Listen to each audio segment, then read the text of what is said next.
Okay, it's on again. Oh, there you go. Now it's working. Yeah, if you guys can find your seats. Let me put that back. But yeah, thanks for coming back from the break. If you find your seats, we'll get started. When Pastor Fred first talked to me about preaching, my first thought was that I wanted to do a sermon series that goes to the book of Ruth. Now I know that might not be the most common first thought, but I'll get to why I wanted to do Ruth later on. First, I'll just give a quick overview of what I'll be preaching on. So I'm going to be preaching for the next few weeks, and that time we'll go through the entire book of Ruth. It's a really short book, so it won't be very hard to get through the whole thing. Ruth is only four chapters long, and it's actually only 85 verses total. So it's a short book, but it's a great book that shows God's redemptive heart for his people. I gave each chapter sort of a theme or title. So this first week we'll go through chapter 1, which I'm calling Love Resolved. Then next week we'll do chapters 2 and 3, which I'm calling Love's Response and Love's Request. And then the final chapter is Love's Reward. That'll be the next few weeks. I'd highly encourage you to read ahead in your Bibles each week. I mean, we'll read pretty much the entire thing during my sermons as well, but just reading ahead will give you a better understanding of the story. So if you want to read ahead, we'll do chapters 2 and 3 next week, but there's no test, so don't worry about it if you don't get to it. So why did I want to preach on Ruth? Well, I think it started years ago when I was working at a summer camp. A lot of you here would know Beartooth Christian Camp, or as it used to be called, Beartooth Mountain Christian Ranch. I think a lot of you were part of the church when the church used to go up and help with their work weekend, helping get a lot of stuff ready for the summer. And Fred and Julie used to be on the board of directors. And also Tina's mom used to work in the kitchen at the camp. What you might not know is I was on staff with the camp for 3 summers. I volunteered for years before that, but for 3 full summers, I was on staff. And when I worked at the camp, I was always in the kitchen. The last few years, I was a head cook in their kitchen. The one thing working in the kitchen at the camp, it's like your typical cafeteria food line where campers would come up with their tray of food and we'd serve them food. And that's pretty much the only time the kitchen staff would get to interact with the campers. So a lot of the kitchen staff would like to use that opportunity to try to get to know the campers and build a relationship with them. They'd always ask questions they thought were engaging to get to know the campers. And a question that I'd hear asked hundreds of times every summer is, what is your favorite book of the Bible, or who's your favorite character in the Bible? Which I don't know if that's the best question to get people that age to engage, but that's a different topic. So hundreds of times I'd hear people ask, what's your favorite book of the Bible? And the other question is, who is your favorite Bible character? And I noticed that a large number of all the girls who went through would always say either Ruth or Esther, and the guys had a much wider range of answers they'd give. It was very hard to tell what the answers the guys would give. It always kind of bugged me that the girls would always give one of those 2 answers. I don't know for sure why that was always their answer. I think likely they were a girl, so they thought they should have an answer that was like a woman role model in the Bible, and then didn't know the Bible the best, so they just think of women in the Bible, and those are the first 2 they could think of. But whether that was why they gave the answers or not, that's fine. It just stood out to me that the girls would always say that, and the guys would never say that. And that's fine. If you want to have someone who's your same gender, who's a role model, that's totally fine. And Ruth and Esther are both great choices. But, where am I at?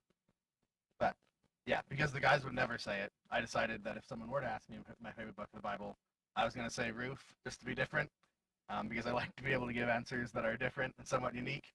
So I just randomly decided that Ruth is going to be my favorite book of the Bible, and stick with it. So that's a weird little story about how I like to be different and why I decided Ruth would be my favorite book. But the point I really want to make with that is that Ruth is not a book of the Bible that's just for girls. Oftentimes, I feel like Ruth is narrowed down kind of to be just a romance story or just a book of the Bible for girls. But there's actually a lot more going on in Ruth. I've also found often that I'll hear in churches guys tell girls to find their Boaz, which if you're not familiar with that phrase, that's referencing the book of Ruth. It just always bothered me that people would reduce Ruth down to just a romance story or something like that, when there's so much more. Ruth is actually a powerful illustration of how God is using his redeeming power, and it's an illustration of God's plan to include all nations in his redemptive work. So again, Ruth is not just a book for girls, and it's not just a romance story. So that's how Ruth originally became my favorite book in the Bible. But now, years later, after learning a lot more, it's still one of my favorite books of the Bible, and I have another story from my time at camp as to why. So while I was living up at camp and working up there, I'd go to a small church in a town nearby called Nye, Montana. And while I was going to the church in Nye, one Sunday the pastor in the Nye church gave a sermon on Ruth. And I'll always remember that sermon is one of the best ones I've ever heard. And a lot of what I'm speaking, a lot in my sermon will actually be what I remember from that sermon. But what stood out to me is how it was a story that I never really knew why Ruth was so important, why it was even in the Bible, what the whole point of Ruth was. And then in that sermon, we read the simple story, and then the pastor just giving a few insights on historical context and like Jewish culture and what was going on, suddenly completely changed the whole meaning of Ruth. And that's what really stood out to me, is just if you know the Jewish culture and historical context, it changes everything. And so that leads to my next point, which is why the Old Testament, or really what is the purpose of the Old Testament today? Like, why would we still read the Old Testament? Why do I like preaching out of it? Because if the New Testament is newer and gives us all we need to know to live today, and the New Testament reveals who Christ is, then why do we need the Old Testament? Well, the Old Testament reveals God's character. Every story, every law, every genealogy, every prophecy, everything in the Old Testament reveals God's love for us and reveals his character. The New Testament also reveals God's character and does tell us what we need to know to live today. But the Old Testament does the same thing, but it also reveals God's character. But it also shows why we need a Savior. There's a quote I like. I don't know if you have that, Todd, that first quote. That's just when talking about the Old Testament, there's a quote that the new is in the old concealed, and the old is in the new revealed. So the Old Testament, the New Testament, everything that's in the New Testament is also in the Old Testament, but it's concealed. Everything in the Old Testament is also in the New Testament, but it's revealed. In some ways, the New Testament is almost just a commentary to the Old Testament. Jesus quotes the Old Testament a lot.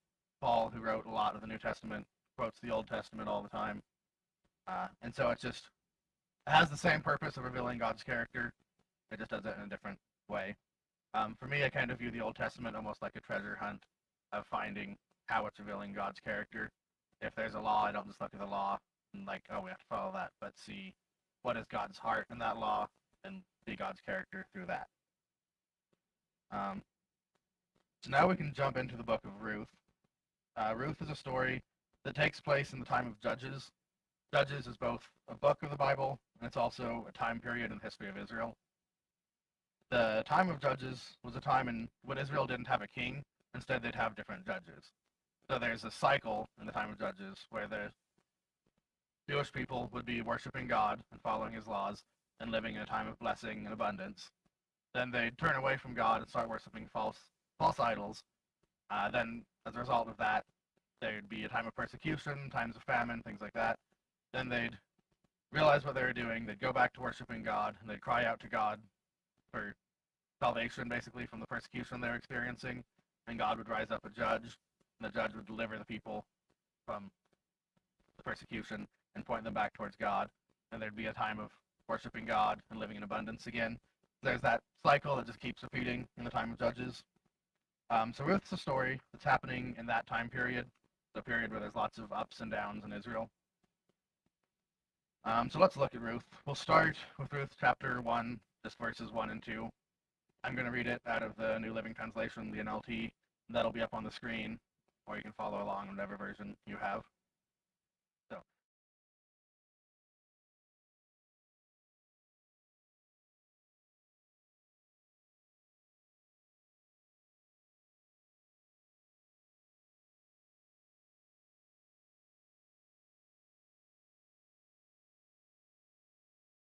And Kylon.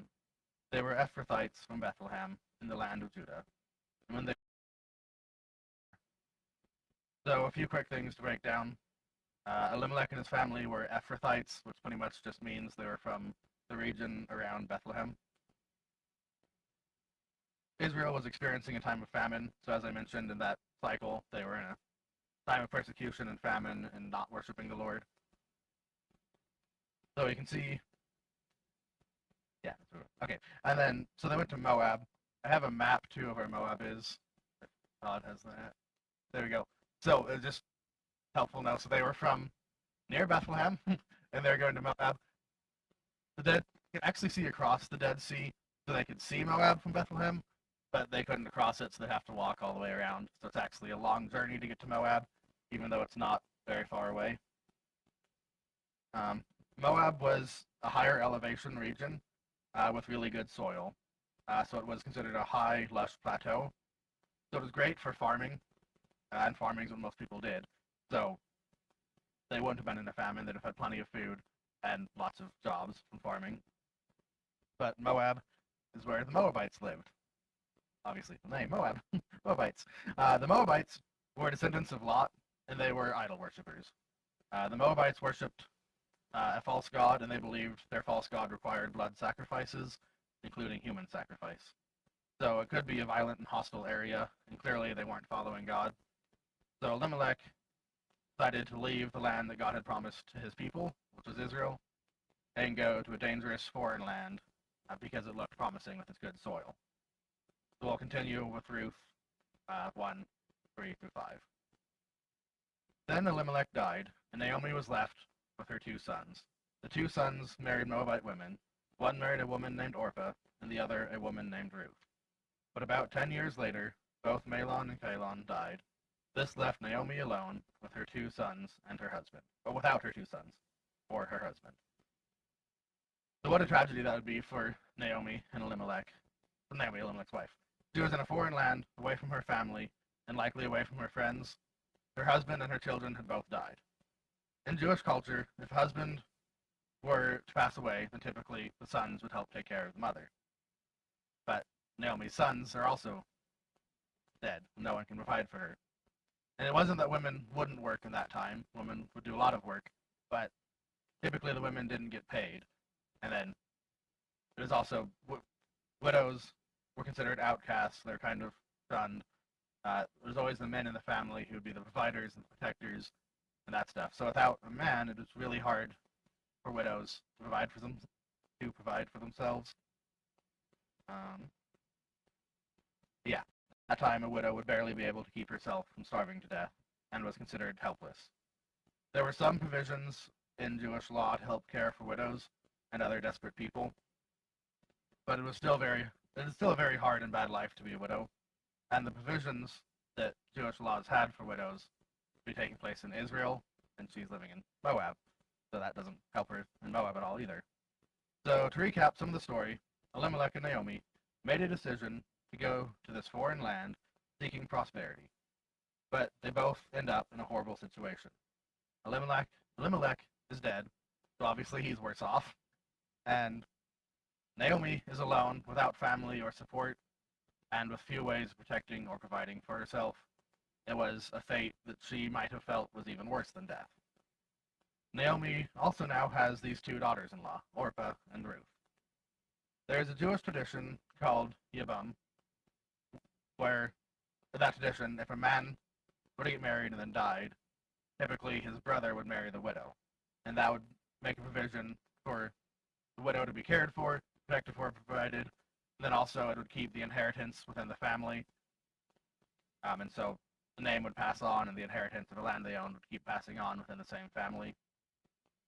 But in this case, both brothers had died, so there was no brother to remarry for Orpah or Ruth. And so now it is a very bad situation for Orpah and Ruth as well. So these 3 women were left in that bad situation, grieving the loss of their spouses, and all worried about how they will survive. We'll pick back up with Ruth 1, 6 through 18.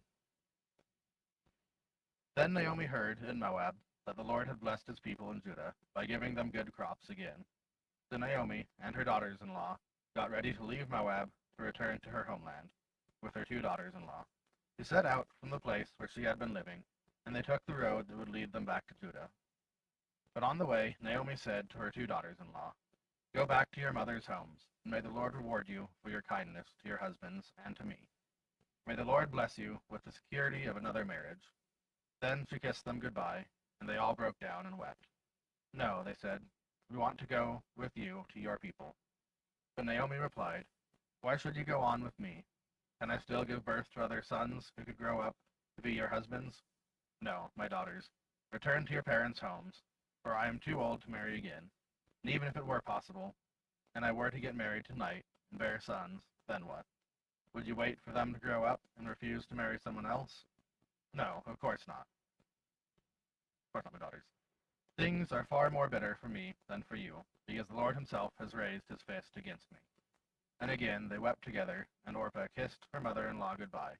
But Ruth clung tightly to Naomi. "Look," Naomi said to her, "your sister-in-law has gone back to her people and to her gods. You should do the same." But Ruth replied, "Don't ask me to leave you and turn back. Wherever you go, I will go. Wherever you live, I will live. Your people will be my people, and your God will be my God. Wherever you die, I will die, and there I will be buried. May the Lord punish me severely if I allow anything but death to separate us." When Naomi saw that Ruth was determined to go with her, she said nothing more. So they're going back to Judah, which Judah was part of Israel. They're going back to Israel. And we can also see that now Israel is being blessed again. So again, the cycle of Judges. They were in famine. Now they're being blessed and worshiping the Lord again. So Israel is now a good place. Naomi wants to return to Israel because that is where her family is from, and she would have a better chance of surviving there than anywhere else. Both she might be able to find her family and reconnect with them, and because there's multiple Jewish laws that help protect widows. So she's returning to Israel. Then I also see what I mentioned earlier about the Jewish law of Yabim, where if her husband died, the wife would marry his brother. But as I said, Naomi had no brothers, and she had no other sons. And even if she were to have more sons, she couldn't expect Ruth and Orpah to wait and marry the sons. So yeah, there was a small chance that Ruth and Orpah could remarry if they went back to Israel, but there was a pretty good chance that they could remarry in Moab. So in Israel, there's several laws like that where the brother would remarry. If the brother couldn't remarry, another part of Yibam is that there's other relatives who would marry the widow. But Naomi had been gone for 10 years, and it sounds like she didn't know who all her relatives were, where they'd be, and so partly for that reason, it is pretty unlikely that Ruth could get remarried. Also, Jewish women and Jewish men would typically only marry Jewish women, and Ruth and Orpah would be foreigners coming into the land. There are several reasons why it is very likely that Ruth and Orpah couldn't remarry and live in Israel. But if they went back to Moab, they could remarry other people and have a better chance at a better life. So Naomi's actually being loving, trying to send them back to Moab, because if they go to Israel, it's going to be a very hard life. If they go back to Moab, they can remarry and have a good chance at a good life.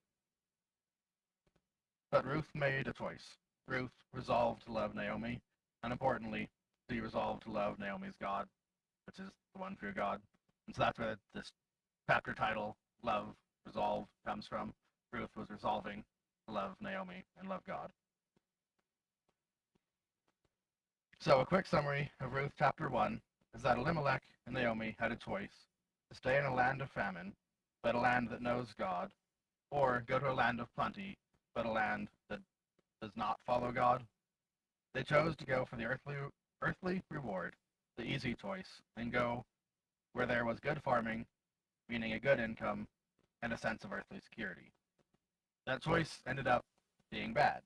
The Bible doesn't clearly state that it was the wrong choice, but it did end up putting the whole family in a very bad situation. As we will see later on in the book, God will end up redeeming a bad choice for good, because God is a redeeming God. But the point is, Elimelech and Naomi had a choice and ended up choosing the option that appeared better, but that took them to a place where God wasn't. The next character we're introduced to in the story is Ruth. Ruth is faced with a similar choice.